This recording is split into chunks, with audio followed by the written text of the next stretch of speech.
Understanding a child's emotions can be challenging, especially when children seem to be overly emotional.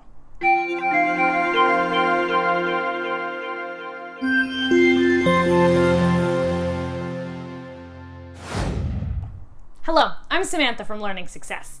This video is part of a series to help you, the parent, understand your child's emotions so you can better help your child manage and express those emotions in positive ways. In this series, you'll get help from a variety of experts in the area of childhood emotions. Learning Success is sponsoring this series because we want to help. In today's video, we have Dr. Claire Thomas Duckwitz. Dr. Claire Thomas Duckwitz is licensed as both a psychologist and as a school psychologist in Colorado. She specializes in working with kids and adults with neurodevelopmental disabilities, including autism, learning disabilities, sensory issues, or ADHD. In addition to providing therapy and evaluations for individuals, she also provides training and consultation for parents and organizations in order to maximize the developmental potential of this population. She also works part-time in a local school district and is an adjunct faculty member of the University of Northern Colorado. Let's see what Dr. Claire has to say about helping children manage emotions. Hi, I'm Claire. I'm going to talk to you about managing strong emotions today. So, one of the first things I think we need to do is define terms. So what is an emotion? Emotion has two parts. It has the physiological state that we experience, and it also has the subjective feeling state. So if I feel sad, I might know that I'm feeling sad, and I might feel it in my body, feeling it in sort of like it's hard to move, it's hard to process information, my shoulders might feel like they're down. So helping kids understand that emotions have two parts is one of the first things that we can do. And I'm going to get to that in a little bit. The first thing I want to talk about, though, is setting the stage for success. So it's really important that kids have a consistent routine, that they aren't hungry, so that they haven't gone too long without a snack or a meal, and that they're not fatigued. So ensuring that kids are getting adequate sleep, and part of that might be monitoring electronics, especially for adolescents. So once we've set the stage for that, then we can start talking about what do we do when strong emotions happen.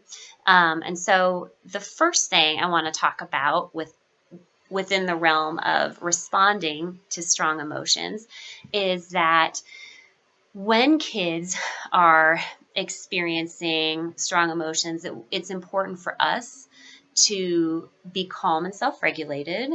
It's also important, once they're in a place where they can process the emotion, that we help them identify what that emotion was. So it might just feel like a big upset reaction that took over, and they may feel like it's kind of chaotic and there's no order to that. So what we can do is help them identify that. So, it seems like maybe you were feeling kind of disappointed because we were supposed to go to like the pool party, but then it got canceled. Do you think that maybe you felt disappointed and mad? Because I noticed And so helping kids notice that is actually very important for brain development.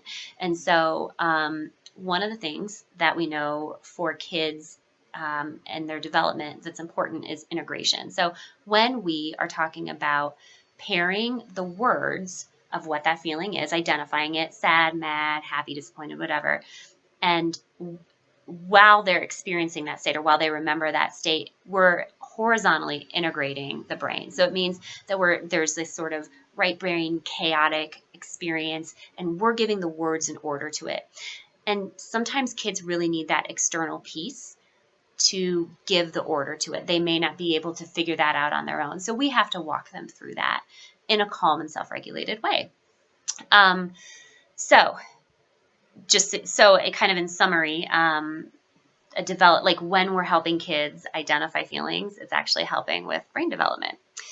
Okay, so then the other thing is helping kids at a basic level understand and notice the physiological sensations associated with emotions. So one thing that can be really helpful is daily mindfulness.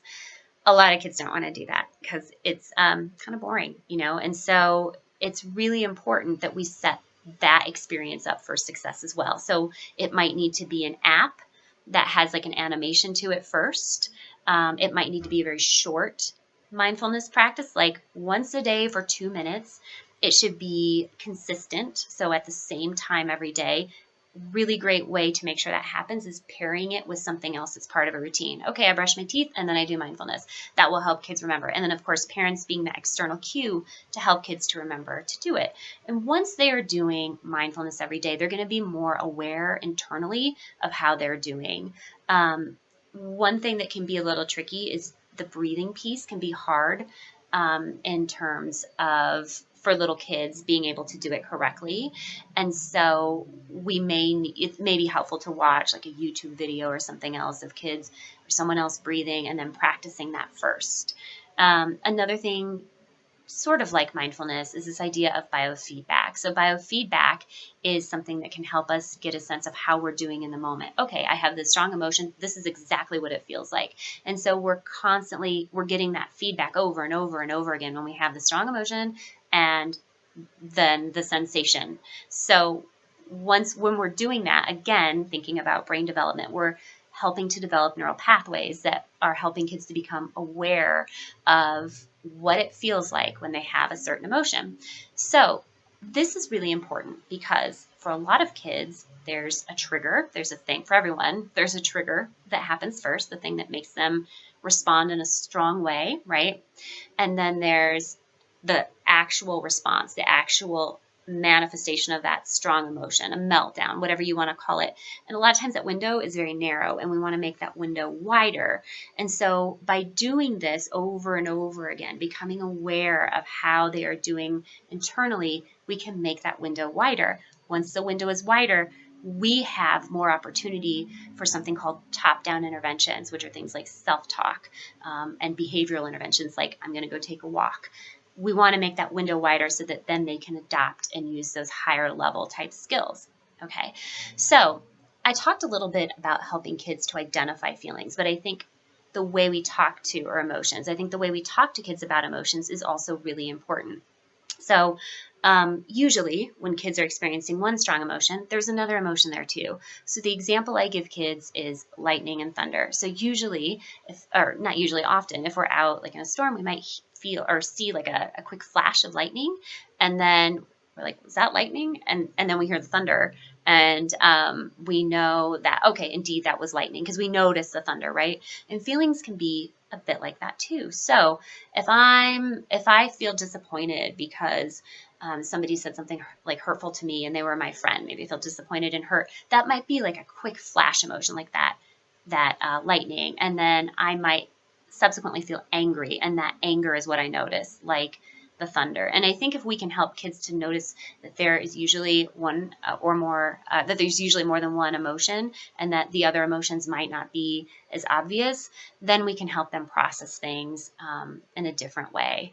So the other thing is teaching kids that emotions aren't good or bad. They're comfortable and uncomfortable. Emotions have a purpose. They tell us that something's okay or not okay. And so seeing them as something that helps us to get through life and that is valuable to us, I think is really important. The trick is just how do we then manage them so that they aren't in charge. We're in charge of our emotions. They're not in charge of us. Okay, so once we've done these types of things, then we can start to get into things like, positive self-talk and noticing the negative self-talk. Coloring, taking a walk, listening to music, going to your room. The higher level type strategies work a lot better once kids are regulated. But one of the things that I think is most important is how the caregivers are doing. So the big thing is that caregivers are able to regulate themselves. So if the adults are calm and self-regulated, then the kids have a better shot at being calm and self-regulated too. So that's true for teachers, of course, coaches, whoever kids are interacting with. And obviously we all lose our temper. And, when that happens, we can try to repair it and say, well, this happened. I felt this way. What I should have done was this. I'm sorry. So owning our behavior, being responsible for our own behaviors, and talking really about what that was like and how it really is sometimes hard to manage strong emotions. Sometimes if we feel if we're able to at least manage ourselves to some extent, and we're having strong emotions, we can also narrate that we're having a hard time. Right now, this is really hard for me. I'm feeling disappointed because of this and angry. And I am really my muscles are tight and I'm really afraid I'm going to say or do something I regret. I think I just need to go take some space. And so what we're doing then is modeling positive self-talk and behavioral strategies for kids. And they can even almost take that and have that become their own self-talk or behavioral strategy. And so that's really it. Thanks for letting me do this. Bye. Thank you, Dr. Claire, for this generous sharing. If you enjoyed this video, please make sure to share it on social media. Use the hashtag #BetterEmotions. And remember, you've got this. The fact that you are here watching this video means you're an amazing parent. And that's a wonderful thing to be.